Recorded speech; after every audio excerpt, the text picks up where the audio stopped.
안녕하세요. 예, 한 주 잘 보내셨어요? 예. 자, 내일 모레는 또 공법 특강 하죠.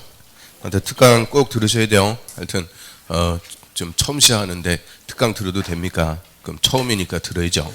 그리고 작년부터 하셨던 분들은 자, 이론의 마무리 과정으로 꼭 들으셔야 돼요. 하여튼 공법은 특강 듣기 전하고 후하고 사람이 다 바뀌어요. 그래서 공법은 이제 이론의 완성이고 우리 7, 8월 달에 문제풀이 들어가기 전에 마지막 이론 정리하는 거니까 꼭 특강 꼭 참석하시고요. 그 이틀 동안 좀 힘들어요. 힘들어도 그 이틀 동안 그 효과가 제일 큰 게 특강입니다. 그래서 꼭 특강 참석하셔서 들으시고요. 자, 오늘은 이제 공법 4주차 수업이죠. 자, 오늘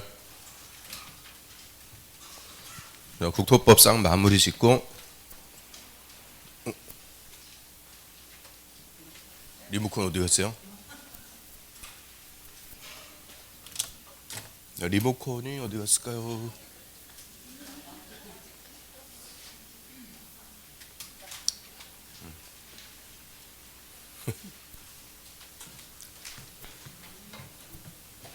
자, 국토법 마무리 짓고 도시개발법 들어갈 수 있도록 하고요. 자, 확인할 수 문제 먼저 맞춰보겠습니다. 자, 1번부터 우리 저번 주에 이제 도시군 계획 시설들 쭉 공부했고요. 자, 1번에 공동구에 관해서 틀린 것은 자, 1번이 바로 정답.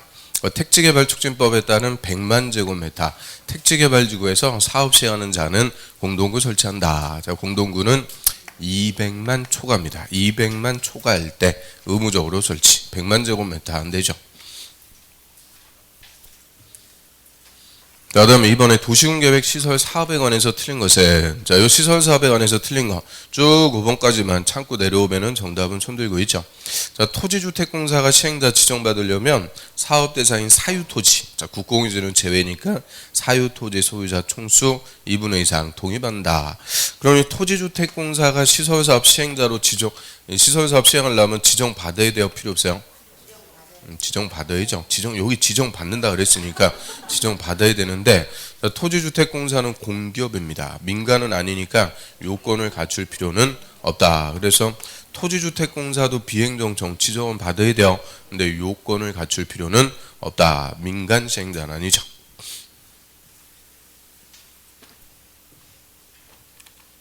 그 다음 3번. 자, 시설부지 매수 청구에 관해서 틀린 것은 자, 우리 장기 미집행 시설부지의 매수 청구다라고 하고요. 장기 미집행 10년 내 사업 안 하고 있을 때 이때 시설부지의 지목이 대인 토지 소유자가 내 땅을 사주세요. 매수 청구할 수가 있고요. 자, 이번에 부재부동산 소유자의 토지, 부재지주의 토지로서 매수 대금 2천만 원이 아니고 3천만 원 초과할 때는 그 시설 채권 발행해서 지급할 수가 있다. 그래서 이런 도는 또 예민하니까 또 이런 거는 잘 안 틀려요. 그 다음에 4번. 지구단위 계획 구역에 관해서 틀린 것은 우리 지구단위 계획은 특광시군 관할구역의 일부에다가 수립하는 도시군관리계획 그 일부를 체계적으로 개발하기 위해서 수립하고요. 자, 이번에 용도지구로 지정된 지역은 지구단위 계획구역 지정할 수 없다. 있습니다. 자, 이게 지구단위 계획구역 지정 대상, 임의적 대상 1번이죠. 용도지구. 취락지구 같은 용도지구의 전부든 일부든 계획적 개발이 필요하면 얼마든지 지구단위 계획구역 지정할 수가 있고요. 그다음 5번. 개발행위 허가에 관해서 옳은 것은 자, 우리 개발행위 허가제는 국토의 난개발 방지를 위해서 일정한 토지에 개발행위 하려면 허가부터 받고 해라. 허가 누구한테 와서 받아요? 특광시장 군수. 하여튼 이놈의 국토법에서 허가는 무조건 누구한테? 특광시장 군수에게 허가를 받는 거죠. 자, 1번에 도시군계획 사업에 의한 행위도 허가 받아야 된다. 자, 도시군계획 사업은 계획적으로 국토를 개발하는 체계입니다. 일체 허가 안 받아요. 저 도시군계획 사업에 의하지 않고 개발 행위를 할 때 허가를 받는 거고요. 또 이번에 토지의 일부를 공공용지, 공용지로 하기 위한 분할은 허가 받아야 된다. 자, 이거는 앞대가리 공짜 들어가는 거예요. 이런 것들은 다 경미행위로 봐서 허가받을 필요가 없죠. 3번에 농림지역에서 물건 1개월 이상 쌓아둘 때는 허가받을 필요가 없다. 3번 정답. 그래서 우리 물건을 1개월 이상 쌓아둘 때 허가받는 지역, 녹지관리, 자연환경 보전. 농림지역에서는 이 농사에 수반해갖고 물건 쌓아두는 게 빌비재합니다. 허가 안 받죠. 3번이 맞고요. 4번에 경작을 위한 형질 변경으로서 전답사의 지목 변경을 수반할 때는 허가 받아야 된다. 자, 이거는 허가 받을 필요가 없다. 그냥 애우라고 그랬어요. 저 전답 사이에 지목 변경을 수반하는 경작을 위한 형질 변경. 이거 총 4분 들어가죠. 전답 사이에 지목 변경을 수반하는 경작을 위한 형질 변경. 요거는 허가 대상이 아니다. 5번 허가받은 사항으로서 건물의 연면적 10%가 아니고 5% 범위에서 축소할 때는 변경 허가 받을 필요가 없다. 경미한 변경. 야, 이런 숫자도 이거 어떻게 일일이 다 외울 거예요.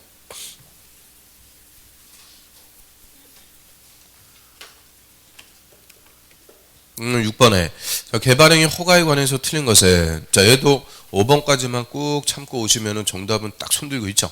환경 오염 방지, 위해 방지를 위해서 필요하면 일단 조건부호가 할 수가 있고요. 이 조건의 이행을 보증하기 위해서 이행 보증금도 내세요. 예치하게 할 수 있는데 누가 한대요? 지자체.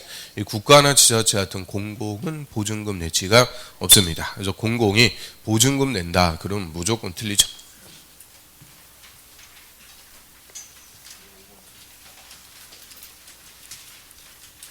자, 오늘은 요약집 72페이지 보겠습니다.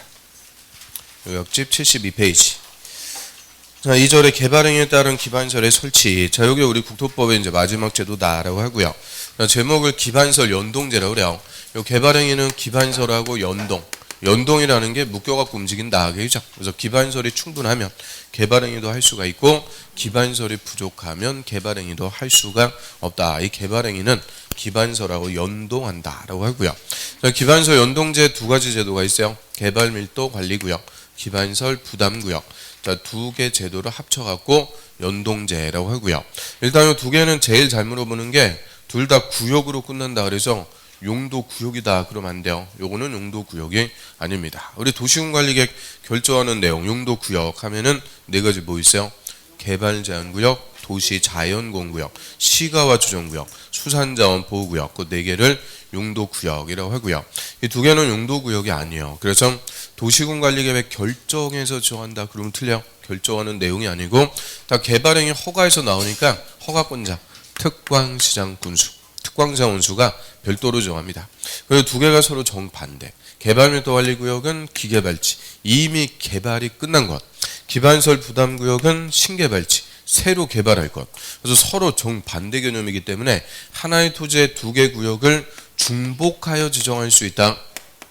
이런 거 없습니다. 그래서 서로 정반대되는 개념이 되죠. 그래서 72페이지. 자, 개발밀도 관리구역. 그거부터 한번 볼까요? 자, 의의가 항상 제일 중요해요. 자, 개발밀도 관리구역이란 개발로 인해서 기반설이 부족할 것으로 예상되나 기반설의 설치가 곤란, 거기다 또 하나 곤란, 거기 키워드. 곤란한 지역을 대상으로 이 건폐율 용적률을 강화 또 하나 강화 적용하기 위해서 지정하는 구역을 말한다. 그래서 얘는 이미 건물 다 지었고 개발이 끝났으니까 기반설을 추가적으로 설치하는 게 곤란한 곳입니다. 곤란. 그러니까 이 기반설을 필요로 하는 큰 건물을 못 짓게 건폐율하고 용적률을 강화 적용하기 위해서 지정하는 구역이다라고 하고요. 건폐율하고 용적률을 완화 적용한다 그러면 안 돼요. 완화가 아니고 강화. 강화한다는 것은 줄인다. 그죠? 그럼 이 건폐율하고 용적률 다 건물의 크기 제한한다라고 하고요. 자, 우리 건폐율은 어떻게 외웠어요? 건대. 건축 면적 나누기 대지 면적 곱하기 100. 그럼 건폐율 이거 줄이면은 뭐가 줄어들어요? 건축 면적, 건물의 수평 크기. 용적률은 연대 이렇게 외웠죠. 연대. 연면적 나누기 대지 면적 곱하기 100. 그럼 용적률 줄이면 뭐가 줄어들어요? 연면적. 연면적이 줄어드니까 충수, 건물의 입체 크기가 규제가 되죠. 그래서 다 건물의 크기 제한하는데 이거를 강화시킨다. 이 말은 큰 건물 못 짓게 하겠다. 그죠? 대형 건물을 억제하려고 정한다 그래요. 그래서 이미 개발이 다 끝난 거, 이 도로를 따라서 건물들이 싹 지어져 갖고 개발이 끝난 곳이에요. 기개발지라고 그러죠. 자, 여기서 이번에 새로 철거하고 50층짜리 대형 건물이 들어와요. 이것도 복합 쇼핑몰. 이런 대형 건물이 지어졌다. 그럼 안 그래도 차 많이 막히는데 이런 큰 건물, 교통을 유발하는 큰 건물이 들어오면은 차 더 막히죠. 그래서 도로 같은 거 확장을 해줘야 되는데 이미 건물이 다 지어진 상태에서 확장이 돼야 안 돼요. 안 되죠. 기반설을 추가적으로 설치하기가 곤란하니까 거꾸로 이런 기반설을 필요로 하는 큰 건물을 못 짓게 하겠다. 이 대형 건물을 억제하기 위해서 지정하는 것을 개발 밀도 관리구역. 기반설이 안 되니까 큰 건물도 못 짓게 하려고 정한다. 이렇게 생각하시면 되고요. 바로 이번에 지정권자. 지정권자는 이꼴 허가권자입니다. 특광시장 군수.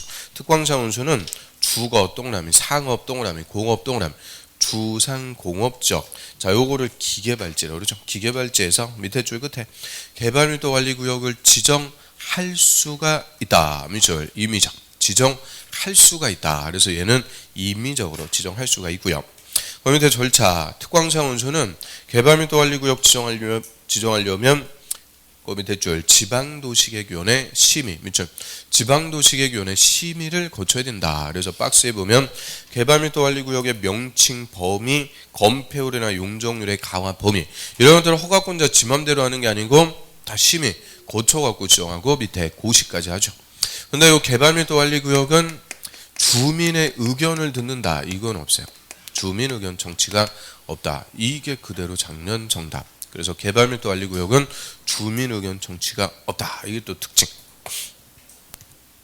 그냥 심의 거쳐갖고 지정하고 고시. 그러면 이제 효과 바로 4번. 특광시장군수는 개발밀도 관리구역에서는 건폐율이나 용적률을 대통령령이 정하는 범위에서 강화 적용한다. 완화 적용하는 게 아니고 강화 적용한다. 그럼 건폐율 용적률을 강화 적용하는데 그 대통령령이 정하는 범위 그게 핵심입니다. 그래서 가로에 보면 해당 용도지역에 적용되는 용적률 동그라미 용적률 최대 50% 동그라미 50% 범위에서 강화 적용한다. 자, 그게 궁극적인 효과. 그럼 의회에서는요 건폐율하고 용적률을 강화 적용하려고 지원한다 그랬는데 구체적으로 지원했을 때는 건폐율의 강화는 없어요. 용적률만 최대 50%까지 강화 적용합니다. 용적률만 50% 줄여버린다. 그럼 예를 들어갖고 자 일단 일반 상업적이라고 그래요. 일반 상업적. 오늘 일반 상업적은 원칙적으로 용적률이 몇 프로예요? 상업적, 근유, 일중, 900, 1100, 1300, 1300%. 1300%인데 여기에 개발밀도 관리구역 중에서 용적률 50% 강화 줄여버리면 용적률 반밖에 안 준다 하기죠. 몇 프로밖에 안 준다. 650% 줘갖고 자, 종래 50층까지 지을 수가 있었는데요. 용적률 반토막 내버리니까 이제 몇 층까지만? 25층. 큰 건물 못 짓게 하는 거예요. 그래서 이 기반설이 안 되니까 대규모 건물도 못 짓게 억제하기 위해서 이 용적률만 최대 50% 강화 적용하려고 지원하는 것이 개발밀도 관리구역. 그 다음에 밑에 그 지정기준 개발밀도 관리구역의 지정기준 밑에 줄 끝에 국토부 장관이 정한다. 밑줄. 그래서 기준은 변함없이 국토부 장관. 옆에 줄로 합니다. 박스에 1번. 개발밀도 관리구역은 다음의 지역에 지정할 수 있도록 할 것. 요거를 구체적인 지정 대상. 어디다가 지정하는 거냐. 교육부는 해당 지역의 도로 서비스 수준이 매우 낮아갖고 차량 통행이 현저하게 지체되는 지역. 그거 고상하게 써놨는데 그 시기겸 뭐라 그러세요? 드럽게 막히는 데죠. 드럽게 막히는 데. 그 다음 니은 도로율이 용도지역별 도로율의 20% 또는 20% 이상 미달. 그 도로가 턱없이 부족한 거, 많이 부족한 곳이고요. 또 디귿번은 향후 2년 동안 2년 내 수도 수요량이 시설 용량 초과. 리을번도 향후 2년 동안 2년 내 하수 발생량이 하수시설 용량 초과. 미음번도 향후 2년 동안 2년 내 학생 수가 학교 수용 능력 20% 동안 이상 초과할 걸로 예상되는 적. 그럼 기역부터 미음 1, 2, 3, 4 그대로 기출. 다른 거 없어요? 도로, 상하수도, 학교 다 향후 몇 년이요? 2년 내 몇 프로 이상? 20% 이상. 숫자 갖고 장난치는 거예요. 그래서 2년 20% 이상 초과할 걸로 예상되는데 설치가 곤란한 것. 그런데 개발밀도 관리구역을 지정할 수가 있고요. 또 하나 2번 개발밀도 관리구역 안에 기반설의 변화를 주기적으로 검토. 그렇죠? 주기적으로. 얘를 또 예전에 즉시 검토 해갖고 아니 즉각 검토할 수가 있어요. 무슨 파수꾼 세워두는 것도 아니고. 그래서 주기적으로 검토해서 용적률의 강화나 완화 같은 필요한 조치를 취하도록 한다. 그 다음 밑으로 갑니다. 2번 기반시설 부담구역. 자 얘는 별표. 자 이거는 뭐 15회 이후부터 우리 시험에 매년 한 문제 이상 무조건이요. 한 번도 빠지지 않고 꼬박꼬박. 우리 작년 30회 때는 이 기반시설 연동제 여기서 몇 문제 나왔어요? 3문제 나왔죠. 개발밀도 관리구역에서 하나, 여기서 2개. 그래서 아주 집중적으로 출제가 되고요. 자 먼저 의의부터 봅니다. 기반시설 부담구역이란 개발밀도 관리구역 외의적, 그렇죠? 개발밀도 관리구역 외의적으로서 그럼 얘는 기계발치 이거 아니라고 그랬으니까 요거는 신개발치. 이외의 지역에서 정하니까 서로 중복 지정이라는 게 돼요 안 돼요? 절대 될 수가 없다. 개발 밀도 관리구역 외의 지역. 신개발지로서 개발로 인해서 도로나 공원, 녹지 같은 기반설의 설치가 필요 동안 필요한 지역을 대상으로 기반설을 설치하거나 용지를 확보케 하기 위해서 지정 고시하는 구역이다. 그럼 기반설 부담구역은 새로 개발하니까 개발로 인해서 기반설이 필요하고요. 그 필요한 기반설을 개발행위라는 자가 설치해라. 의무를 부과하려고 지정하는 구역이다. 그래서 우리 기반설 부담, 이 부담이라는 말이 뭐였어요? 의무 부과, 기반설의 설치 의무를 부과하려고 지정하는 구역. 이렇게 해석하면 되고요. 자, 필요한 기반설, 그 박스에 보면 도로, 공원, 녹지, 수도, 하수도, 학교, 폐기물 처리설 이런 것들이 필요한 기반설이다. 두 번이나 기출이죠. 그 중에서 뭐가? 학교, 초, 중, 고등학교는 필요한 건데 가로에 보면 대학은 제외. 밑줄. 고개 26회 때, 27회 때 딱 정답. 대학교는 필요한 기반설이 아닙니다. 밑으로 합니다. 지정권자. 역시 허가권자, 특광자원수는 다음에 다는 지역은 기반설 부담구역으로 지정할 수가 있는 게 아니고 해야 된다. 밑줄. 의무적으로 지정. 그럼 개발밀도 관리구역은 임의적, 기반설 부담구역은 의무적. 그럼 당연히 의무적으로 반드시 정하는 게 훨씬 더 중요한 거죠. 그래서 박스에 보시면은 동그라미 1번. 자, 이 법이나 다른 법령의 제정 개정으로 인해서 행위 제한이 완화되거나 해제되는 지역. 또 2번도 용도 지역 등이 변경되거나 해제가 돼서 행위 제한이 완화되는 지역이다. 그럼 1번하고 2번 키워드는 완화. 행위 제한이 또 강화되는 것 그러면 안 돼. 여기서는 강화가 아니고 완화되는 것. 완화되는 곳에 의무적으로 지정해라. 그걸 신개발지 새로 개발하는 곳은 행위 제한이 다 뭐 되는 곳이냐? 완화. 풀어준 만큼 개발할 수가 있게 되죠. 그래서 완화된다. 이꼴 개발하는 것. 그래서 예를 들어서요. 자, 요 일대가 도시지역이라도 녹지지역이에요. 녹지지역. 그럼 녹지지역은 도시지역이지만 개발이 아니고 보존할 것. 그러니까 행위 제한이 센 곳이요. 그럼 우리 행위 제한 세다, 약하다 이걸 그냥 막연하게 아는 게 아니고 구체적인 수치 갖고 파악해야 된다 그랬죠. 자, 녹지지역은 건폐율 몇 프로죠? 20. 용적률은 100. 20, 100. 자, 요거밖에 안 줘요. 20, 100 이거밖에 안 주니까 거의 건물 못 짓는 거예요. 그런데 자, 녹지지역을 이번에 개발할 수 있게끔 주거, 상업, 공업적, 주상공업적이라는 이 개발 목적의 용도적으로 바꿔줬어요. 그럼 이 지역들은 개발할 수 있게끔 행위 제한이 대폭 완화, 풀어져 있는 곳이죠. 그럼 주거지역으로 바꿔줬다. 주거지역은 건폐율이 70, 용적률은 500. 그러니까 이게 모든 게 다 건폐율 용적률 갖고 노는 거죠. 그러면 녹지지역을 주거지역으로 바꿔주니까 건폐율은 3.5배가 완화가 되었고 3.5배 더 크게 건물 지을 수가 있고요. 용적률은 무려 5배가 완화가 되었고 5배 더 높게 건물 지을 수 있다. 그래서 이 녹지지역을 주거지역으로 바꿔주니까 건폐율, 용적률 같은 행위 제한이 대폭적으로 뭐 된다? 완화. 풀어준 만큼 건물도 크게 짓고 개발을 할 수가 있게 되죠. 그래서 항상 완화되는 곳은 이꼴 뭐 하는 곳이냐? 개발하는 것. 그러면 여태까지 녹지적으로 보존했으니까 아무것도 없어요. 근데 여기에 개발할 수 있게 됐다고 건물부터 때려 지어놨다. 이거 그대로 뭐야? 난개발. 그래서 이런데 의무적으로 기반설 부담구역 딱 지정. 여기서 건물 건축하는 자가 건물만 짓는 게 아니고 뭐까지 설치해라? 기반설. 도로가 필요하면 도로, 공원이 필요하면 공원, 학교가 필요하면 학교. 그때그때 기반설까지 설치해줘야 난개발을 방지. 그래서 이런 신개발지에는 의무적으로 기반설 부담구역을 지정한다. 그 얘기고요. 그 다음 동그라미 3번 또 필요한 곳인데요. 그 기획번 해당 지역의 전년도 개발행 허가 건수가 전년도 허가 건수보다 20% 동그라미 20% 이상 증가한 곳이다. 그 전년도 하면은 뭐예요? 전년도가 재작년, 전년도는 작년.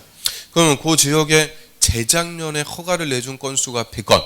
근데 작년에 허가를 내준 건수는 120건. 그러면 딱 허가 건수가 몇 프로 늘어났어요? 20% 딱 늘어났죠. 허가 건수가 20% 증가했다. 이 말은 그 지역에 지금 개발 행위가 집중적으로 벌어지고 있다. 그죠? 그러니까 허가 건수가 20% 이상 증가했다. 이렇게 얘기하고요. 다음 페이지 넘겨보시면 그다음 니은번에 해당 지역의 전년도 인구 증가율이 그 지역에 속하는 특광시군보다 20% 또는 20% 이상 높은 곳이다. 그럼 똑같은 우리 인천에서 그 동네만 인천보다 인구 증가율이 20% 이상 높대요. 인구 증가율이 20% 이상 높다 이 말은 주민이 계속 유입이 된다. 그죠? 주민들 계속 들어오는 거 어떤 이미지 떠올리면 돼요. 요 주위에 타워 크레인 올려갖고 아파트 계속 지어대는 데 있죠? 그런 거 딱 이미지 떠올리면 돼요. 그래서 허가 건수가 몇 프로 이상? 20% 이상. 인구 증가율도 20% 이상 높은 것. 이런 데가 한마디로 개발행위가 집중되는 것입니다. 개발이 집중되는 것. 이런 데도 기반시설이 필요하니까 의무적으로 지정. 그러면 좀 전에 개발밀도관리구역 지정 대상 도로, 상하수도, 학교 향후 2년 내 몇 프로 이상? 20% 이상 초과나 미달할 걸로 예상. 그리고 기반시설 부담구역도 허가 건수 인구 증가율이 20% 이상. 그래서 이 지정 대상에서는 다 퍼센트 물으면은 20%구나. 딱 이렇게 정리하면 되죠. 그 다음에 지정하는 절차. 떠나면 1번. 특광사무소는 기반시설 부담구역 지정하려면 주민의 의견, 밑줄 주민의 의견 듣고 지방도시계획위원회 심의, 밑줄 심의도 거쳐야 된다. 그럼 주민 의견 듣고 심의도 거쳐갖고 지정고시. 그래서 이 두 개, 개발밀도관리구역은 주민 의견 청취 있어요, 없어요?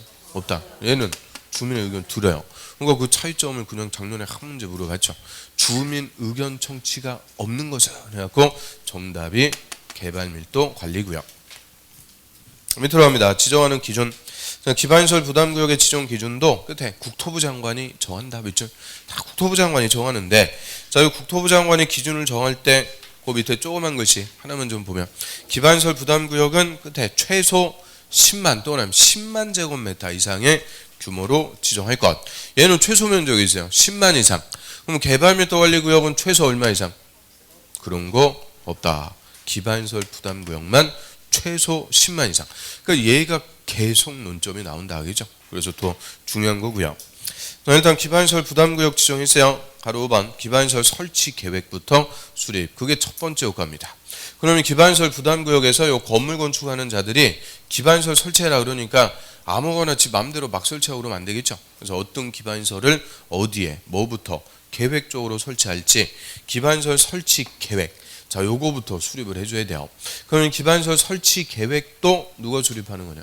특광시장 군수.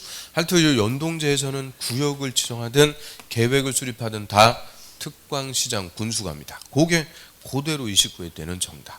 그래서 특광사원수가 기반시설 설치 계획도 수립하는데요. 자, 이 부담구역 지정하고 몇 년 내 수립해야 돼요? 1년. 1년 내 수립. 안 하면 다음 날로 해제입니다. 지정한 이유가 없다. 그래서 우리 공법 통틀어 가지고 이 계획을 수립하는 기간이 제일 짧은 게 요거예요. 얘는 2년, 3년도 아니고 1년이야. 아주 짧아. 1년 내 기반시설 설치 계획부터 수립해라. 안 하면 다음 날 해제시키겠다. 그럼 왜 제일 짧아요? 좀 전에 기반시설 부담구역은 개발행위가 못 되는 곳이다. 집중. 지금 한참 뚝딱뚝딱 개발하고 있다고 그랬죠. 2년 3년 지나면 다 끝나는 거예요. 그래서 개발이 집중되는 곳이기 때문에 1년 내 계획부터 수립합니다. 그래서 일반적으로 우리 국토법에서 계획권을 지정했다. 3년 내 계획 수립하는 게 일반적이죠. 그러면 첫 번째 광역계획권 지정했어요. 몇 년 내 광역도시계획 수립? 3년이라니까 3년. 아니 좀 전에 얘기하고 광역계획권 지정하고 3년 내 광역도, 그러니까 특강 꼭 들어야 돼요. 자, 아무튼 3년 내 광역도시계획 수립 안 하면 광역계획권 해제된다 그러면 안 되죠. 광역계획권을 지정한 자가 직접 광역도시계획을 수립해라. 3년 내 원칙적으로 수립. 그 다음에 저번 주에 지구단위 계획구역 정했어요. 몇 년 내 지구단위 계획 수립? 3년. 눈치 보지 말고 3년. 그래서 3년 내 지구단위 계획 수립. 안 하면 다음날 실효. 그래서 일반적으로 3년인데 얘는 3년 그러면 안 된다는 거예요. 1년 내 기반시설 설치 계획부터 수립합니다. 따로 5번 수립권자는 특광시장 군수입니다. 허가권자. 특광시장 군수는 기반시설 부담구역이 지정이 되면 기반시설 설치 계획도 수립해서 이를 도시군관리계획에도 반영한다. 자, 기반시설을 설치하려면 도시군관리계획 2반해갖고 결정해줘. 도시군관리계획에 반영해라. 근데 또 하나는 2번. 자, 기반시설 부담구역 지정고시일부터 1년 동안의 별표 1년이 될 때까지 이 기반시설 설치 계획 수립 안 하면 그 1년이 되는 날에 다음날 또는 다음날 해제된 걸로 본다. 항상 실효나 해제는 그날이 아니고 다음날. 그래서 거기까지 우리 국토법에서 실효나 해제 사유 5개 딱 완성돼 있어요. 5개. 그래서 밑에 보면 다 핵심해갖고 다 정리해놨죠. 그래서 항상 실효나 해제는 그날이 아니고 다음날이요. 다음날 빼먹으면 틀려요. 다음날. 그래서 첫 번째 시가와 조정구역. 무질서하게 시가지로 난개발되는 걸 유보하려고 정했으니까 유보기간이 끝나면 다음날 실효입니다. 그리고 도시군계획 시설 결정은 20년 내 사업 안 하면 다음날 실효. 지구단위계획구역은 3년 내 지구단위계획 수립 안 하면 다음날 실효. 주민이 입안해주세요 제안해갖고 지구단위계획 결정한 날부터 5년 내 착수 안 하면 다음날 실효. 그리고 기반시설 부담구역 1년 내 설치계획 수립 안 하면 다음날 해제. 그래서 5개, 딱 5개고요. 숫자도 다 달라요. 20년, 3년, 5년, 1년. 물어보기 아주 딱 좋아요. 그래서 실효나 해제 사유 매년 나옵니다. 작년에는 딱 뭐 갖고 물어봤어요? 도시군계획 시설 결정. 그 20년 내 안 하면 다음날 실효. 그냥 한 문제로 나온 거예요. 한 문제. 그래서 항상 실효나 해제는 아주 중요한 사유. 그러면 그 대표적으로 5개니까 우리 국토법에서 실효나 해제하고 관계가 없는 게 뭐다? 좀 전에 제가 말씀드린 거. 해제되는 게 없는 거. 광역계획권. 광역계획권은 3년 내 광역도시계획 수립 안 하면 다음날 해제다. 그러면 틀려요. 광역계획권은 실효나 해제하고는 관계가 없다. 잽싸게 써야죠. 광역계획권. X. 어디다 써야 돼요? 거기다가 써야죠. 광역계획권은 실효나 해제하고는 관계가 없습니다. 자, 옆에 들어갑니다. 가로 6번. 그럼 이제 기반시설 설치계획 수립했어요. 그러면 이제 궁극적인 효과. 이 기반시설 부담구역에서 저 계획에 따라서 건물 건축하는 자들이 직접 기반시설 설치해라. 그러면 효율성이 떨어져요. 요 건물 짓는 애가 도로 여기까지, 얘는 여기까지. 각각 개별적으로 설치하면 도로 아구도 안 맞고 불편해지니까 직접 기반시설을 설치하는 게 아니고 기반시설 설치 비용, 돈을 납부하도록 합니다. 기반시설 설치 비용 돈 내라. 그럼 돈 받아갖고 특광시원수가 잘 설치를 해주게 돼요. 그래서 요게 궁극적인 효과. 자, 옆에 있지 맨 위에 가로 6번. 기반시설 설치 비용을 부과해서 납부한다. 즉 돈 낸다. 이게 궁극적인 효과. 그래서 거기서 시험도 집중적으로 나온다. 그죠? 그래서 기반시설 설치 비용을 내야 되는데요. 그럼 또 하나 1번 누가 내는지 그게 핵심. 자, 기반시설 부담구역에서 기반시설 설치 비용 부과 대상인 건축 행위는 200제곱미터를 초과하는 건물의 신축, 중축 행위. 거기다 외쳐. 200 초과하는 건물을 신축, 중축하는 행위로 한다. 딱 끊고요. 새로 짓거나 다시 짓는데 그 면적이 200 초과할 때는 기반시설 설치 비용 부과해서 돈 내라. 그럼 누가 돈 낸다고요? 200 초과하는 건물을 신축, 중축하는 자. 고자들이 돈 내라. 그리고 다만 기존의 건물을 철거하고 신축할 때는 기존 건물의 연면적을 초과하는 건축행위. 그렇죠?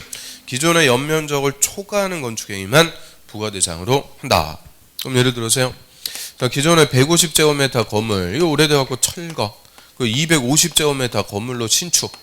그럼 200 초과하는 건물을 신축하는 거니까 이거는 기반시설 설치 비용 부과 대상이죠. 근데 기존의 건물을 철거하고 신축할 때는 무조건 다 부과하는 게 아니고 기존 연면적을 초과하는 행위. 이 예에서는 100제곱미터. 요것만 기반시설 설치 비용의 부과 대상이 돼서 부과해라. 그 얘기죠. 이유는 기존 연면적까지는 기득권이에요. 기득권. 기득권이라서 요거는 부과 대상이 아니다. 초과하는 행위. 그것만 부과 대상. 그럼 또 하나는 이번에 납부 의무자. 기반시설 부담구역에서 요 기반시설 설치 비용 부과 대상인 건축 행위를 하는 자는 기반시설 설치 비용을 내야 된다. 그게 궁극적인 효과입니다. 기반시설 설치 비용 돈을 내라. 그러면 누가 돈 낸다고요?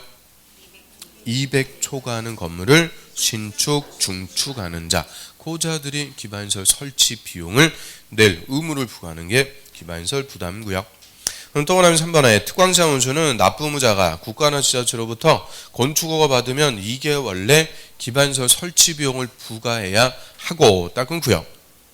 납부의무자는 사용 승인 신청 시까지, 밑줄 사용 승인 신청할 때까지. 우리 건축법에서 허가받아갖고 건물 건축하죠. 공사가 다 끝났으면 허가받은 대로 건물 지었는지 검사받는 절차, 그거 뭐라 그래요? 사용 승인.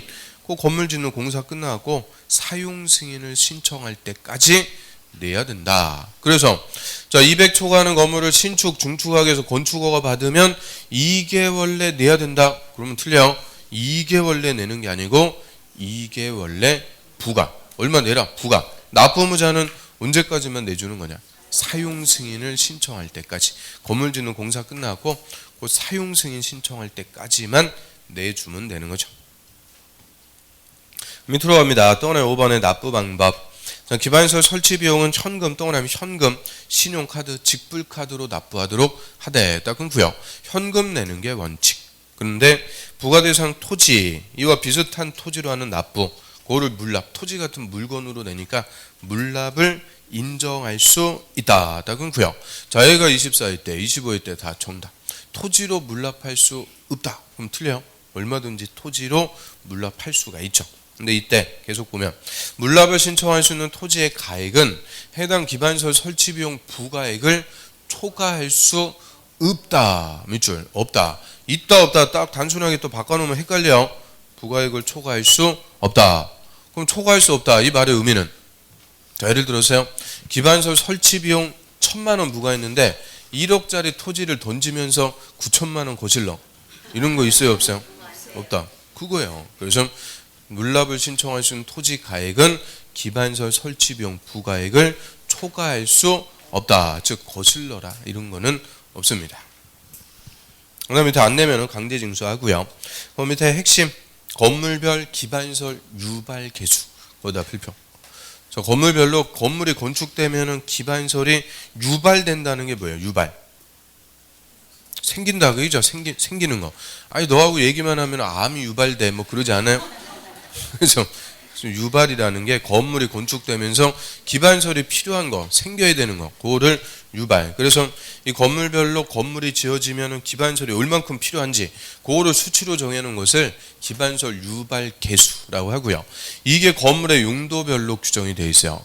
그럼 우리 건축법에서 건물의 용도가 몇 개? 29개. 29개 용도별로 유발 개수가 싹 정해져 있고 작년에도 하나, 28회 때도 하나, 23회, 25회 아주 20회 후에 4번이나 그냥 2년에 한 번씩 나오고 있어요. 그럼 작년 나왔으니까 올해 안 나오겠네?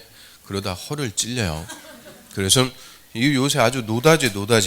그래서 잘 물어보고 있는데 자 그러면 그 맨 끝에 29번 그게 이제 줄여갖고 써놓은 거예요. 줄여갖고 원래 다 쓰면은 기본 서문 한 바닥 나옵니다. 한 바닥. 그래서 줄여갖고 써놨는데 자 29개 뭐 다 외울 수 있겠어요?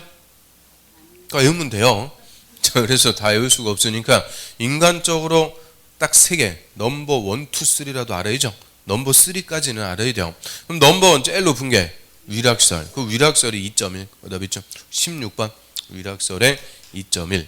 위락설이 건축이 되면 기반시설이 제일 필요하다 그 얘기입니다. 그래서 그게 유발 개수가 제일 높아요. 그다음 넘버 2는 29번 야영장 시설 1.9. 아니 27번 관광휴게시설 헷갈리게 하지 마시고 그래서 27번에 관광휴게시설 1.9 밑줄 그게 넘버 2. 그 다음에 4번 이종근색 1.6 집중하고 있는지 일부러 틀려본 거예요. 자 그래서 4번에 이종근색 1.6 밑줄. 그래서 그게 넘버 1, 2, 3입니다. 넘버 1, 2, 3. 그 정도는 우리가 알아야죠. 그럼 작년 시험에서도 기반시설 유발 개수가 가장 큰 건물은 그러면 넘버 1 위락설 딱 뒤져야죠. 위락설 안 나오면 넘버 2가 뭐야? 관광휴게시설. 그게 정답이었어요. 그래서 넘버 1, 2, 3만 딱 알았어도 그냥 한 문제 맞출 수 있게끔. 그래서 기반시설 유발 개수 정리하고요. 그러면 기반시설 연동제 다 봤는데 개발밀도 관리구역은 이미 개발이 다 끝난 곳이니까 기반시설을 설치하기가 곤란. 그러니까 큰 건물 못 짓게 건폐율 용적률을 강화 적용하려고 지정하고요. 구체적으로는 용적률만 50% 강화시켜갖고 대형 건물을 억제합니다. 이에 반해서 기반시설 부담구역은 새로 개발하니까 기반시설이 필요하고요.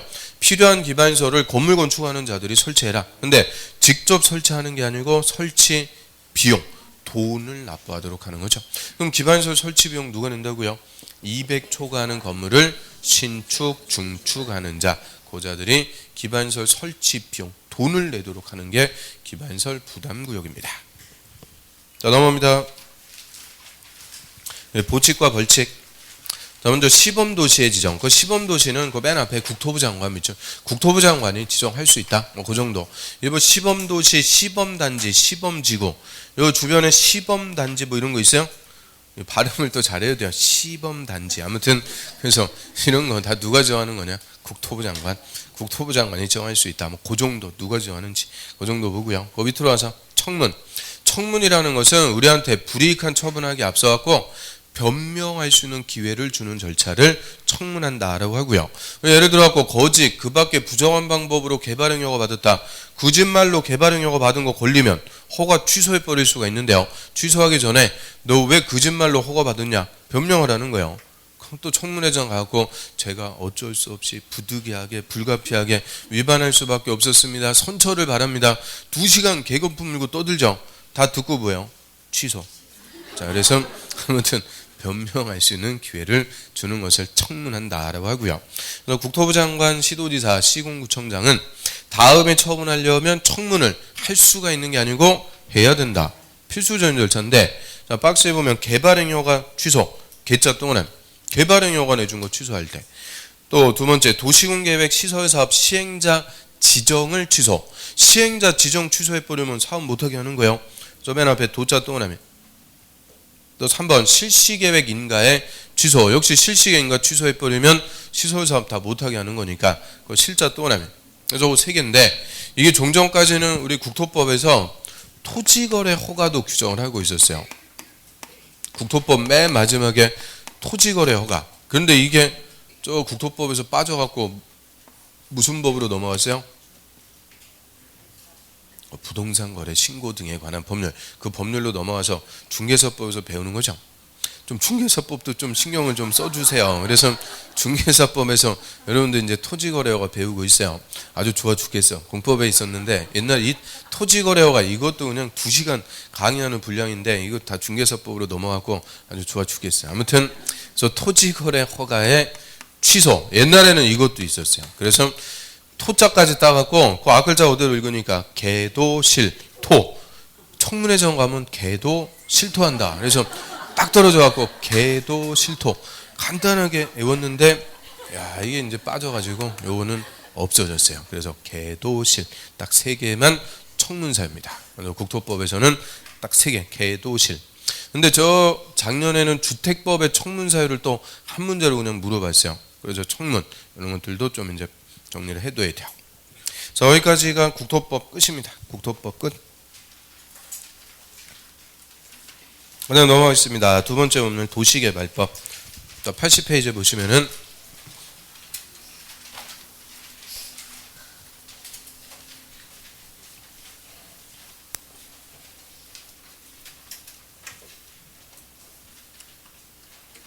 자, 두 번째 법률 도시개발법. 이 도시개발법은 우리 시험에 6문제가 출제가 되고요. 자, 이름대로 도시개발사업의 절차법입니다. 도시개발사업을 누가 어떤 절차로 시행해 나가는지 절차대로 쭉 써있는 법이다. 그러면 도시개발사업은 앞글자에 신자 붙이면 되죠. 신도시개발, 뭐 검단 신도시 같은 종전에 없던 신도시를 개발하는 사업. 그러면 도시개발사업, 요것도 우리 국토법의 무슨 사업의 한 종류예요? 도시군계획사업, 도시군관리계획을 시행하기 위한 사업, 도시군계획사업의 일종입니다. 그런데 도시군계획사업 중에서 시설사업만 절차를 국토법, 개발사업의 절차는 개발법, 정비사업의 절차는 정비법에서 따로 규정하죠. 그래서 국토법에 다 부속법이에요. 부속법. 그래서 개발사업의 절차만 규정하고 있고요. 그러면 도시개발사업은 신도시개발 이렇게 얘기하는데 정확하게 법에서 규정한 대로 의미를 보면 도시개발구역에서 여러 가지의 기능을 가지는 단지 또는 시가지를 조성하는 사업. 이게 정확한 의미입니다. 단지나 시가지를 조성하는 사업이다. 이 단지나 시가지를 다른 말로 택지를 개발. 그래서 기존 도시로 인구화산업이 집중되었고 택지난이 발생해요. 아파트 짓고 이럴 땅이 부족. 그럼 아직 개발이 안 된 농지나 산지에 전격적으로 신도시 개발합니다. 개발구역 중에서 이 농지나 산지를 택지로 개발하죠. 그럼 공사하게 돼요. 무슨 공사요? 산 깎고 논밭 메꾸고 이런 공사를 형질 변경, 토지의 형질 변경. 그리고 도로부터 반듯반듯하게 설치하면서 땅을 반듯반듯하게 정리, 구획 정리. 그래서 형질 변경, 구획 정리 공사해갖고 이 건물 지을 수 있는 반듯반듯한 땅 택지로 개발하는 사업. 그래서 큼직큼직하게 대지를 조성하고요. 여기서 필지들 구획해갖고 이런 건물 지을 반듯반듯한 땅 택지를 개발하는 사업. 요거를 도시개발 사업 한다라고 하고요. 그럼 도시개발 사업 요거는 철저하게 뭐만 놓고 하는 사업? 농지나 산지를 택지로 토지 형질 변경, 토지 구획 정리 다 뭐만 놓고 하는 거냐? 토지. 그래서 이해관계인도 누구만 된다? 토지 소유자. 철저하게 토지 소유자만 대상이 되죠. 그래서 조합원도 온리 누구만 된다? 토지 소유자만 대상이 됩니다. 땅만 놓고 하는 사업. 그러면 도시개발 사업이 끝났어요. 신도시가 딱 개발되고 그런 거 아니라고 그랬죠. 그냥 땅만 딱 반듯반듯하게 만들어 놓고 끝난 거니까 이 땅을 택지를 분양해 갖고 거기다 아파트 지었다 뭐가 되고 주택단지, 공장을 지으면 산업단지, 나중에 어떤 건물이 지어지냐에 따라서 단지나 시가지가 조성되더라. 그래서 단지나 시가지 조성 사업 이렇게 쓰는데 개념은 뭐를 만드는 거다? 택지. 택지를 개발하는 사업. 요거를 도시개발 사업 한다라고 하고요. 자, 그럼 개발 사업은 크게 이제 두 가지 방식으로 할 수가 있네요. 첫 번째, 수용 방식. 수용 방식은 개발 구역의 토지를 시행자 싹 수용, 보상금 주고 토지 소유자 다 내쫓아 버리고 강제적으로 수용해갖고 사업하죠. 그래서 그 도시에 집단적인 택지의 조성 공급이 필요할 때, 집단적으로 조성해서 공급할 때는 강제적으로 수용해서 합니다. 자, 수용해서 하면은 장점은 신속. 우리나라 1기, 2기, 3기 신도시 다 뭐예요? 수용 방식, 신속하게 개발. 대신 단점, 수용하려면 보상부터 해줘야죠. 이 보상금, 사전에 현금 보상, 몇 천억 되는 보상금 확보가 돼야 사업할 수가 있으니까 돈이 있어야 돼요. 돈. 이 보상금 확보가 단점. 그래서 단점을 해소해 주기 위해서 나중에 땅으로 보상해 줄게요. 채권 발행할 수 있죠. 그거를 뭐라 그래요? 토지 상환 채권. 그게 장년 정답. 그래서 단점을 보완해 주기 위한 장치들. 그런 것들이 중요한 논자.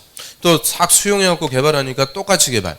획일적으로 개발되니까 그럼 시행자 공사하기 전에 토지를 분양해 버리죠. 그거를 원용지를 공급해서 원용지는 공급받은 자가 좀 색다르게 개발하도록 함으로써 획일적 개발의 단점을 보완. 그래서 토지 상환 채권, 원용지 이런 것들이 단점을 보완하기 위해서 수용 방식에서 나오는 중요한 논자. 그럼 수용 방식은 보상금 확보해야 되니까 주로 누가 할 수밖에 없어요. 공공, 국가, 지자체, 토지주택공사 같은 돈 많은 공공이 합니다. 공공이 강제적으로 수용해서 집단적으로 조성 공급. 이에 반해서 환지 방식. 자, 여기서는 환자가 키워드 환자. 요 환자 무슨 환자 쓰는 거예요? 환타? 그런 환자가 아니고 교환할 때. 그래서 토지를 교환하는 방식. 그래서 2번.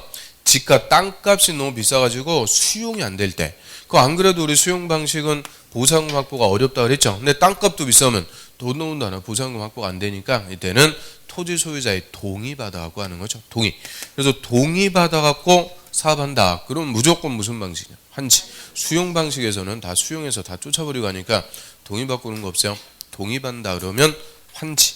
동의 받아갖고 공사 끝나면은 새 토지로 다시 돌려주는 거죠. 그래서 공사하기 전에 흔 땅 대신 공사 후에 새 땅으로 교환해 준다. 그래서 환지 방식이라고 하고요.